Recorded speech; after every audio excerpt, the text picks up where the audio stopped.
സഹോദരരെ, വിശുദ്ധ പൗലോസ്ലീഹ കൊളോസോസുകാർക്ക് എഴുതിയ ലേഖനം 3-ാം അധ്യായം 1 മുതൽ 4 വരെയുള്ള തിരുവചനങ്ങൾ. ക്രിസ്തുവിനോടൊപ്പം നിങ്ങൾ ഉയിർപ്പിക്കപ്പെട്ടെങ്കിൽ ദൈവത്തിന്റെ വലത്തുഭാഗത്ത് ഉപവിഷ്ടനായിരിക്കുന്ന ക്രിസ്തു വസിക്കുന്ന ഉന്നതത്തിലുള്ളവയെ അന്വേഷിക്കുവിൻ. ഭൂമിയിലുള്ള വസ്തുക്കളിലല്ല, പ്രത്യുത ഉന്നതത്തിലുള്ളവയിൽ ശ്രദ്ധിക്കുവിൻ. എന്തെന്നാൽ നിങ്ങൾ മൃതരായിരിക്കുന്നു, നിങ്ങളുടെ ജീവൻ ക്രിസ്തുവിനോടൊപ്പം ദൈവത്തിൽ നിഗൂഢമായി സ്ഥിതി ചെയ്യുന്നു. നമ്മുടെ ജീവനായ ക്രിസ്തു പ്രത്യക്ഷനാകുമ്പോൾ അവനോടുകൂടെ നിങ്ങളും മഹത്വത്തിൽ പ്രത്യക്ഷപ്പെടും. നമ്മുടെ കർത്താവായ മിശിഹായ്ക്ക് സ്തുതി. സഹോദരരെ, വിശുദ്ധ യോഹന്നാൻ എഴുതിയ സുവിശേഷം 20-ാം അധ്യായം 1 മുതൽ 9 വരെയുള്ള തിരുവചനങ്ങൾ. ആഴ്ചയുടെ 1-ാം ദിവസം അതിരാവിലെ ഇരുട്ടായിരിക്കുമ്പോൾ തന്നെ മഗ്ദലേന മറിയം ശവകുടീരത്തിന് സമീപത്തേക്ക് വന്നു. ശവകുടീരത്തിന്റെ കല്ല് മാറ്റപ്പെട്ടിരിക്കുന്നതായി അവൾ കണ്ടു.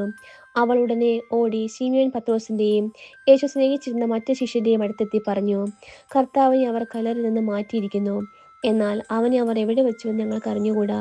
പത്രോസ് ഉടനെ മറ്റു ശിഷ്യന്മാരുടെ കൂടെ കല്ലറയുടെ അടുത്തേക്ക് പോയി. അവർ ഇരുവരും ഒരുമിച്ച് ഓടി. എന്നാൽ മറ്റേ ശിഷ്യൻ പത്രോസിനേക്കാൾ കൂടുതൽ വേഗം ഓടി ആദ്യം കല്ലറയുടെ അടുത്തെത്തി. കുനിഞ്ഞു നോക്കിയപ്പോൾ കച്ച കിടക്കുന്നത് അവൻ കണ്ടു. എങ്കിലും അവൻ അകത്ത് പ്രവേശിച്ചില്ല. അവന്റെ പിന്നാലെ വന്ന ശിമയോൻ പത്രോസ് കല്ലറയിൽ പ്രവേശിച്ചു. കച്ച അവിടെ കിടക്കുന്നതും തലയിൽ കെട്ടിയിരുന്ന തൂവാല കച്ചയോട് കൂടി അല്ലാതെ തനിച്ചൊരിടത്ത് ചുരുട്ടി വെച്ചിരിക്കുന്നതും അവൻ കണ്ടു. അപ്പോൾ കല്ലറയുടെ സമീപത്ത് ആദ്യം എത്തിയ മറ്റേ ശിഷ്യനും അകത്ത് പ്രവേശിച്ച് കണ്ടു വിശ്വസിച്ചു. അവൻ മരിച്ചവരിൽ നിന്ന് ഉയർത്തെഴുന്നേൽക്കേണ്ടിയിരിക്കുന്നു എന്ന തിരുവെഴുത്ത് അവർ അതുവരെ മനസ്സിലാക്കിയിരുന്നില്ല. നമ്മുടെ കർത്താവായ മിശിഹായ്ക്ക് സ്തുതി.